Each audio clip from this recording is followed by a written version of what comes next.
এখন আমি বলবো গণতন্ত্র মঞ্চ, নাগরিক ঐক্য, আপনারা যারা দলে এবং মঞ্চে পরিণত হয়েছে, আপনারা এখন জাতীয়ভাবে সেই ভূমিকা পালন করবেন, যাতে জাতিকে আপনারা দিক নির্দেশনা দিতে পারেন। কিন্তু আমরা এক দফায় আসলাম এবং সেই এক দফার পরেই দামি দামি নির্বাচনের পরে বাংলাদেশের রাজনৈতিক ভবিষ্যৎ কিন্তু নির্ধারিত হয়ে গেল। আমরা জানতাম ফ্যাসিবাদের পতন হবে, কবে হবে সেটা আমরা জানতাম না, নির্ধারিত কবে হবে সেটা জানতাম না, কোন প্রক্রিয়ায় হবে সেটা জানতাম না, কত রক্তপাতের মধ্য দিয়ে হবে সেটা আমরা জানতাম না, কিন্তু আমরা জানতাম এই ফ্যাসিবাদের পতন হবে, তার বীজ বপন করা হয়ে গেছে।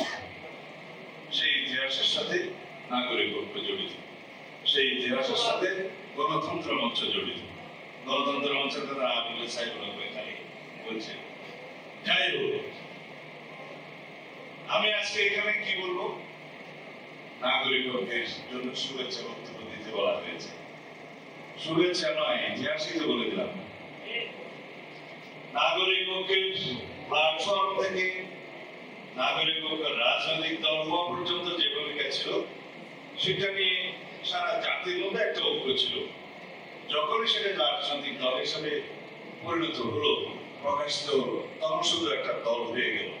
এখন আমি বলবো গণতন্ত্র মঞ্চ, নাগরিক ঐক্য, আপনারা যারা দলে এবং মঞ্চে পরিণত হয়েছে, আপনারা এখন জাতীয়ভাবে সেই ভূমিকা পালন করবেন, যাতে জাতিকে আপনারা দিক নির্দেশনা দিতে পারেন।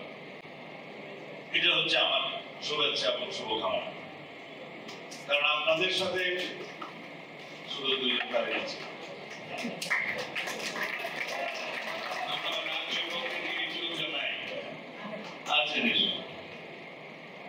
আর শুভকামনা সবসময় গণতন্ত্রকামী বাংলাদেশের, এখানে জনকল্যাণকামী, জনকল্যাণ রাষ্ট্র ব্যবস্থার পক্ষে যে সমস্ত রাজনৈতিক দল আছে তাদের সবার জন্য থাকা উচিত।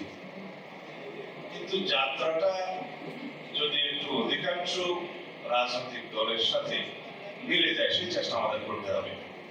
কারণ আপনারা চাইবেন কল্যাণমূলক রাষ্ট্র, আরেকজন চাইবেন অকল্যাণমূলক রাষ্ট্র, আরেকজন চাইবেন না। আমরা সবাই মিলে বাংলাদেশের সকল গণতান্ত্রিক শক্তি, সেটা আদর্শ যাই হোক, সবার মধ্যে যেন একটা কমন আদর্শ থাকে, যে আমরা সবাই জনগণের মুক্তি চাই, সবাই জনগণের অর্থনৈতিক মুক্তি চাই, সবাই কল্যাণ রাষ্ট্র নির্মাণ করতে চাই, সবাই শক্তিশালী গণতান্ত্রিক রাষ্ট্র নির্মাণ করতে চাই, সবাই বৈষম্যহীন, সাম্যভিত্তিক, মানবিক মর্যাদা ভিত্তিক সামাজিক সুবিচারের রাষ্ট্র চাই।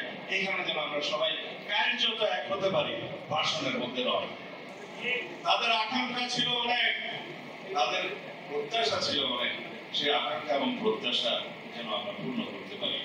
এবারের শহীদের আকাঙ্ক্ষা এবং প্রত্যাশা যদি আমরা পূর্ণ করতে ব্যর্থ হই, বাংলাদেশ রাষ্ট্রের ভবিষ্যৎ আর দেখি না। এখানে আমাদের একত্রিত থাকতে হবে ফ্যাসিবাদ বিরোধী জাতীয় যে ঐক্য গড়ে উঠেছে সেই প্ল্যাটফর্মের উপর। এটা যেন একটা প্ল্যাটফর্ম হয় সকল গণতান্ত্রিক রাজনৈতিক দলের। প্ল্যাটফর্মটার নাম হবে ফ্যাসিবাদ বিরোধী জাতীয় ঐক্য। আমাদের শক্তি হবে কল্যাণমূলক সবার আগে বাংলাদেশের স্বার্থ, এবং সেদিকে ইনশাআল্লাহ আমরা এগিয়ে যাচ্ছি।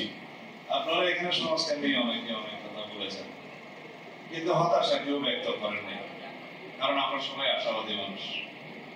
আলাপ আলোচনা চলছে, তার চাইতে বেশি অবশ্য খানাপিনা চলছে, সময় অনেক লাগছে, কিন্তু আমি বিশ্বাস করি আমরা একটা জায়গায় ঐক্যতে আসতে পারবো।